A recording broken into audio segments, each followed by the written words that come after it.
Welcome to Vyoma IS Daily. I am P. Ranjit, Faculty of History. I have been teaching history for 15 years. Previous video में मैंने चर्चा की थी कि IAS UPSC के syllabus और उसके क्या क्या कितने टर्म एग्जाम होते हैं, इसकी चर्चा मैंने प्रीवियस वीडियो में की थी। आज का वीडियो हमारा इस बात पर आधारित है कि आखिर यूपीएससी एग्जाम की क्या रणनीति, क्या स्ट्रेटजी होनी चाहिए, क्या प्लानिंग होनी चाहिए। 2021 के एग्जाम के लिए आपके पास क्या रणनीति है, क्या स्ट्रेटजी है, क्या प्लानिंग है। तो मैं एक बात क्लियर कर देना चाहता हूँ, यूपीएससी के लिए निकाल क्लियर करने के लिए एक ही रणनीति है, सिर्फ और सिर्फ मेहनत मेहनत मेहनत मेहनत। इसके अलावा और कोई रणनीति स्ट्रेटजी बात की बात हो जाती है। सबसे पहला आपके पास आपकी मेहनत, आपकी मेहनत ही आपको सफलता दिलाएगी। लेकिन मेहनत में भी दो बात क्लियर है। एक आपने देखा होगा, रिक्शा वाला दिन भर मेहनत करता रहता है, 10 घंटा 12 घंटा काम करता है और फिर वो 1000-500 रुपया कमा के घर ले जाता है। एक मजदूर दिन भर ईंटा ढोता है और 500-1000 रुपया कमा के घर ले जाता है। वहीं पर एक इंजीनियर घर पर एक ऑफिस में बैठा, एसी ऑफिस में बैठा, लाखों की सैलरी पाता है। दोनों की वर्क में फ़र्क है। मजदूर हार्ड वर्क करता है, कड़ी मेहनत करता है, और जो इंजीनियर ऑफिस में बैठा रहता है वो एक स्मार्ट वर्क करता है। यहीं पर आपकी रणनीति काम आती है। आपको हार्ड वर्क नहीं करना है, आपको स्मार्ट वर्क करना है। इस स्मार्ट वर्क को ही यहाँ रणनीति या स्ट्रेटजी का नाम दे दिया गया है। आपको यूपीएससी में आपने देखा, कल पर प्रीवियस वीडियो मैंने आपको चर्चा की थी, कितने सारे सब्जेक्ट, कितने सारे पहलू हैं, कितने टर्म एग्जाम होते हैं, कितने सिलेबस में कितने सारे चीज़ों को पढ़ना है। History, economics, science, geography, math, reasoning, सब कुछ पढ़ना है। आप इतने कम समय में इतने सारे सब्जेक्ट को कैसे कवर कर सकते हैं।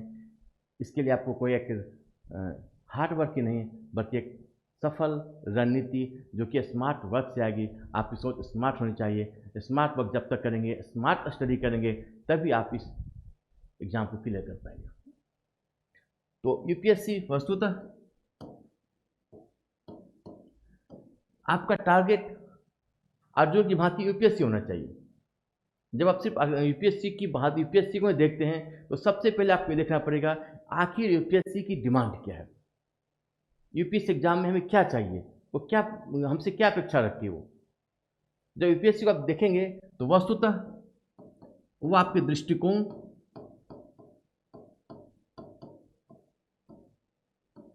और आप या अप्रोचेज का परीक्षण करती है। हमने बताया था यूपीएससी में इतने सारे सब्जेक्ट होते हैं। अगर आपने हिस्ट्री पढ़ के गए हैं, वो आपको इतिहास का, वहाँ हिस्ट्री नहीं पढ़ानी है, आपको कोई इतिहासकार नहीं बनना है। आपको साइंस पढ़ के कोई आपको वहाँ कोई चीज़ की खोज नहीं करनी है। अगर आप मेडिकल के स्टूडेंट हैं, डॉक्टर हैं, तो कोई आपको यहाँ डॉक्टर की कोई इलाज नहीं करना है, किसका इलाज नहीं करना है। वस्तुतः आप इस दृष्टिकोण से काम करेंगे, इस अप्रोच से काम करेंगे कि सभी का विकास कैसे होगा। एक डॉक्टर एक मरीज का इलाज कर सकता है, एक इंजीनियर एक पुल बना सकता है। जैसे डॉक्टर एक मरीज का इलाज कर सकता है, उसी तरह एक आईएएस पूरे जिले को स्वस्थ रख सकता है। आप सोचिए, डॉक्टर का काम बेहतर है, मुश्किल है, या आपका काम मुश्किल है। डॉक्टर सिर्फ एक मरीज को ठीक करता है, लेकिन एक कलेक्टर, एक आईएएस पूरे जिले को स्वस्थ रखने की जिम्मेदारी उसके ऊपर होती है। इंजीनियर सिर्फ एक पुल बनाता है, एक पुल का मैप बनाना उसका काम है, लेकिन पूरे जिले का सौंदर्यीकरण करना, पूरे जिले को ठीक से कवर करना, ये कलेक्टर का काम होता है। तो यही एक इंजीनियर, एक डॉक्टर, एक प्रोफेशनल और आईएएस के काम ही फ़र्क है। इसी अप्रोच की आपसे डिमांड करती है। आप इस तरह से काम करें कि लाखों हज़ारों डॉक्टर, हज़ारों जो जितने सारे इंजीनियर हैं, चाहे डॉक्टर हैं, वो आपके अंदर सही ढंग से काम कर सकें। आप उस डॉक्टर से, उस इंजीनियर से, उस अकाउंटेंट से, उस प्रोफेशनल से कैसे काम ले सकते हैं, ये आपका वर्क होगा, ये आपकी जिम्मेदारी होगी। तो यहाँ पे दो बातें ध्यान रखने वाली बात थी, एक आपका स्मार्ट वर्क और दूसरा आपका अप्रोच। ये अप्रोच कहाँ से आएंगे, ये दृष्टिकोण कहाँ से आएंगे। ये दृष्टिकोण वस्तुतः आपकी मेहनत से आएगी, आपकी पढ़ाई से आएगी, लेकिन यहाँ पढ़ने का तरीका डिफरेंट होना चाहिए। फिर यहाँ पढ़ाई भी दो तरीके से की जाती है। अगर आपने देखा होगा, एक पढ़ाई हम कॉलेज के स्तर पर करते हैं, एकेडमी में करते हैं, एकेडमिक स्तर पर। यहाँ एकेडमिक से भिन्न डिफरेंट तरीके से आपको पढ़ाई करनी है। एकेडमिक की पढ़ाई वस्तुतः तथ्यात्मक होती है, लेकिन अगर यूपीएससी के एग्जाम की हम बात करें तो आपको वहाँ पर विश्लेषणात्मक पढ़ाई करनी है, एनालिटिकल स्टडी। अगर आप मौज कार पढ़ रहे हैं तो मौज कार के तथ्य जानना बहुत ज़रूरी नहीं है, लेकिन मौज कार का आगे के दिनों में क्या प्रभाव पड़ा, उसकी क्या क्या विशेषता है, उसके क्या करैक्टर हैं, उसका समूल समग्र विश्लेषण करना आपको आना चाहिए। ये विश्लेषणात्मक स्टडी तो सबसे पहले यूपीएससी की डिमांड के तहत आपको तथ्यात्मक के बजाय विश्लेषणात्मक अध्ययन को वरीयता देना पड़ेगा। अगर आज मोदी जी ने किसान बिल लाया, इस किसान बिल के बहुत सारे पहलू होंगे, सामाजिक पहलू, आर्थिक पहलू, निर्जातीय पहलू, सोशल पहलू, कई सारे पहलू हैं। उन सभी पहलुओं का विश्लेषण करना, अध्ययन करना, उनका एक विश्लेषणात्मक अध्ययन करना, समग्र विश्लेषण करना आपको आना चाहिए। किसान बिल के माध्यम से आपको ये भी इसका ऐतिहासिक परिप्रेक्ष्य मालूम होना चाहिए कि पुराने ज़माने में अंग्रेजों ने ब्रिटिश काल में क्या क्या सुधार हुए, किसान के संबंध क्या क्या सुधार लाए गए, देश आज़ादी के बाद नेहरू जी, इंदिरा गांधी, बाकी सरकारों ने क्या क्या किसान के लिए क्या क्या सुधार लाए, और इस सुधार में क्या फ़र्क है। तो विश्लेषण तभी आप कर पाएंगे जब आपको एक पूरी चेन, पूरी श्रृंखला, पूरा इतिहास मालूम हो। उस घटना की पूरा ऐतिहासिक परिप्रेक्ष्य में अगर आप अध्ययन कर चुके हैं तभी आप उस घटना का बेहतर विश्लेषण कर पाएंगे, और विश्लेषण के द्वारा ही आपका एक दृष्टिकोण बेहतर होगा, आपका दृष्टिकोण अप्रोच इस तरह से होगा आप समस्याओं को समग्र रूप से समझ पाएंगे। तो एक बात ध्यान रखें, आपको यूपीएससी एग्जाम क्लियर करने के लिए विश्लेषणात्मक अध्ययन, एनालिटिकल अप्रोच डेवलप करने पड़ेंगे। कॉलेज की एकेडमिक की पढ़ाई के विपरीत आपको वहाँ पर तथ्यात्मक संग्रह नहीं करना है, फैक्ट का, तथ्यों का संग्रह नहीं करना है, बल्कि तथ्यों का विश्लेषण करना है। एनालिटिकल अप्रोच के माध्यम से ही आपका दृष्टिकोण एक यूपीएससी एग्जाम क्लियर करने वाले दृष्टिकोण से के बराबर हो सकता है। अगर आपका दृष्टिकोण बेहतर नहीं है, दृष्टिकोण आपको ऊंचा करना चाहते हैं, दृष्टिकोण बेहतर करना चाहते हैं, आपको चीज़ों को विश्लेषण करना आना चाहिए। अब चीज़ों को विश्लेषण करने के लिए हमारे पास दो तरीके होते हैं। पहला, उस सब्जेक्ट की, उस पहलू की, उस विषय की सामान्य जानकारी। जब तक आप इकोनॉमी में एमएसपी नहीं जान पाएंगे, इकोनॉमी में सीआरआर नहीं जान पाएंगे, रेपो रेट नहीं जान पाएंगे, तो फिर उसका विश्लेषण कैसे करेंगे कि आखिर वो बिल सही था या गलत था। तो सबसे पहले विषय की सामान्य जानकारी। उस सामान्य जानकारी के लिए आपको एनसीईआरटी की पुस्तकों को अध्ययन करना पड़ेगा, जिसकी चर्चा हम आगे करेंगे। तो यूपीएससी अगर आप विश्लेषण करना चाहते हैं तो सबसे पहले विषय की सामान्य जानकारी आपके पास होनी चाहिए। एक बेसिक इंफॉर्मेशन, बेसिक नॉलेज, उस सब्जेक्ट की, विषय की सामान्य समझ, सामान्य समझ, बेसिक नॉलेज।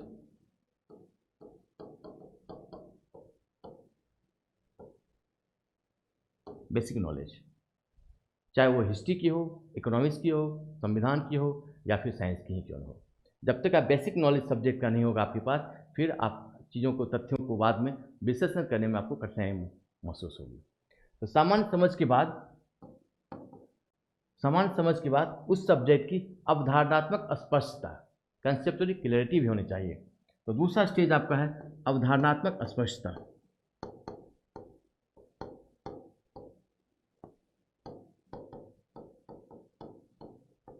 यानी कंसेप्ट जो है सब्जेक्ट के वो क्लियर होने चाहिए। अवधारणात्मक स्पष्टता। इसके बाद का जो चरण आता है वो होता है माइक्रो लेवल पर विश्लेषण, सूक्ष्म से सूक्ष्म विश्लेषण।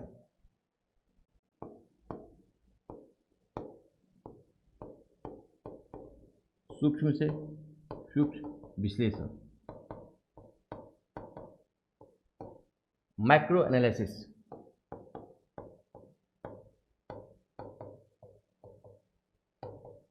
माइक्रो एनालिसिस तो आपके पढ़ने का तरीका इन तीन बिंदुओं से परिभाषित होता है। पहले सब्जेक्ट की सामान्य समझ, बेसिक कंसेप्ट क्लियर करेंगे।